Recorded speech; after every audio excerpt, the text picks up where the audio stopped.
Put the needle on the record. Brunson stops on a dime, launches. Oh yeah! Jalen Brunson buries it. They give it to B. All right, here it is. Bernard looking for 50, and he's got it. Back-to-back 50-point games for Bernard King. Now has Starks for Ewing. Ewing with the spin. Ewing, yes! 1 8 seconds remaining. The Knicks lead by 1. Sometimes with the good, there always comes the bad. The New York Knicks take Game 2, 108-102 against the 76ers.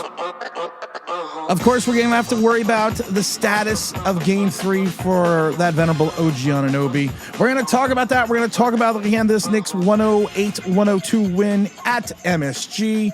You know what? You can't win every game by 50. You can't win every game by 48. Hell, you can't win every game by 25. But the Knicks defense did what they needed to do in that fourth, holding the Philadelphia 76ers only 12 points.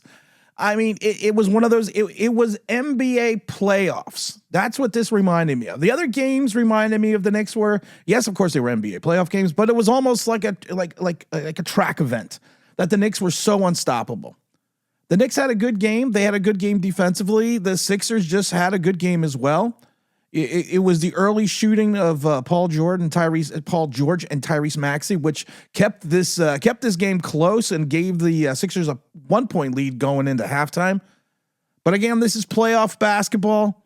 They played even in the third, 28-28. And then, like I said, what happened? Well, the Sixers went cold. And that's what's going to happen when you have Joel Embiid out with his ovary injury. You know, evidently he hurt his vagina. Oh, you know what? But that's all right. We're not even going to talk about that. But like I said, the Sixers made this a tight one. But we need to talk about OG Anunoby. He had suffered a hamstring earlier, a left hamstring injury earlier this season and missed about 3 weeks. And those that remember history, of course, and it's not that long ago, he suffered a hamstring injury in Game 2 of the Eastern Conference semifinals back in 2024. The Knicks were up 2-0 in that series against the Pacers, but ultimately lost in 7. He did try to come back in the final game, but clearly the injury kind of impacted his game. I mean, if you take a look at the play, it definitely looks like a hamstring. There were some speculating that it was a thigh contusion. I'm watching the play over and over again, but I'm not seeing that. You hope it's an upper thigh contusion because while that's painful, you can play through it. He appeared to suffer the injury with about, I'm going to say, a little over 3 minutes left in the game. He kind of cut towards the basket and grabbed his right leg when he tried to dunk.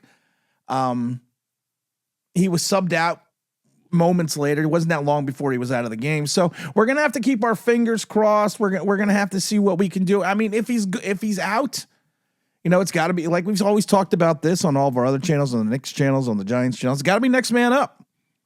You know, you're going to have to rely on maybe starting Deuce McBride or even Mitchell Robinson. You got to take a look at that. Now, Mitchell Robinson was out yesterday with the sniffles.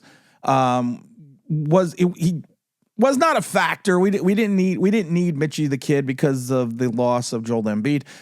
So we were good. But like I said, Game 3 is going to be Friday night at 7 p.m. Of course, over in Philadelphia. We got to keep our fingers crossed. Like I said, if OG can, if he can come back in a game or two, maybe it's just a slight strain. Maybe he was having cramps. I don't know. We kind of have to wait and see. But like I said, if we take a look at this game from yesterday, it was the Knicks defense in that fourth quarter. And at the heart of the Knicks, in my opinion, yes, why they do have these offensive explosions, why they do have this free-flowing offensive time, but the heart of the Knicks, even going back to Tom Thibodeau, is the defense. You have to play defense, and you especially have to play defense in the playoffs. That's all. That's literally all there is to it. Now, when you have someone like OG Anunoby who's been on fire, who sarcastically had his worst performance yesterday up to that injury, then of course that is being sarcastic.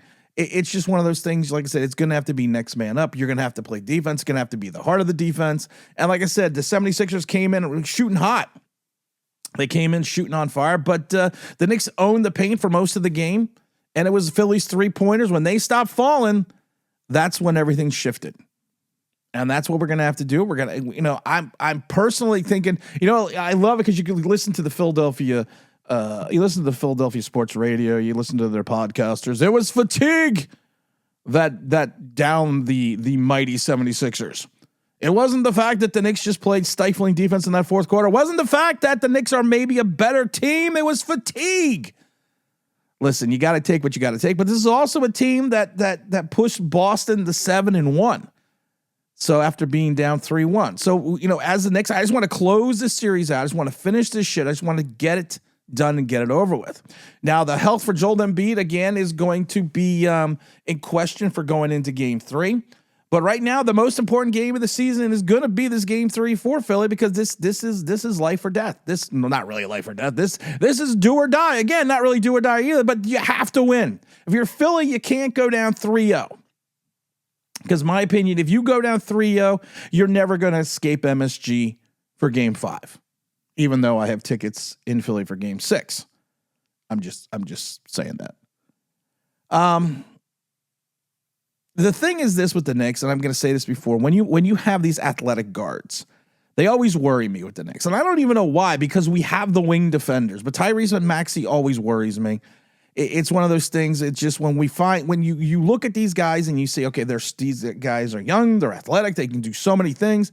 But if you think about this, the Knicks should have no problem really guarding these guys and taking these guys out. And that's kind of what we saw yesterday. And again, it was Bridges and Hart, which is the strength. I mean, they were really mixing it up. They were defending. And honestly, Maxey looked gassed going into that fourth quarter. He scored just 5 of his points in the second half after having 19 in the first 25 minutes. He didn't look the same. He didn't look as aggressive. At times he didn't look interested. It was fine. Cause what's interesting? We talked about this with, maybe it's something in the water in Philadelphia.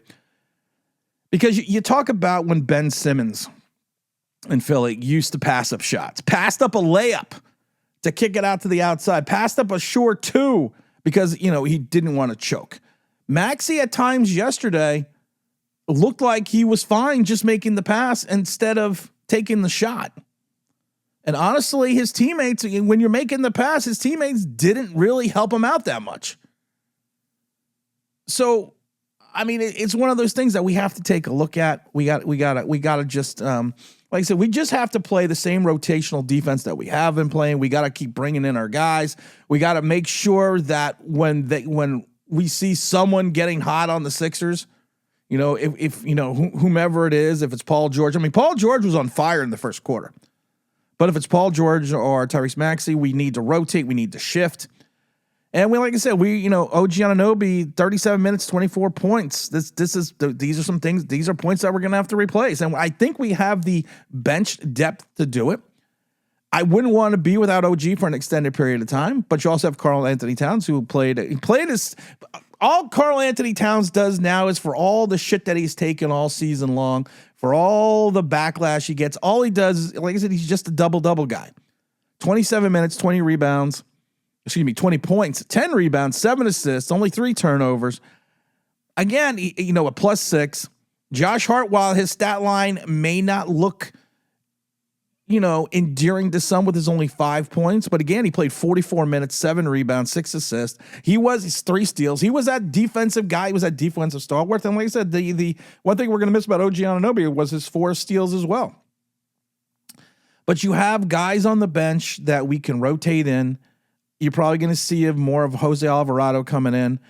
Jordan Clarkson, we're going to need a little bit more of an offensive pickup. Like I said, it's going to be interesting. Like I said, bringing back Mitchell Robinson on Game 3, so we're going to have to take a look at that as well. But the Knicks right now are in a good situation. The Knicks right now are in a good direction.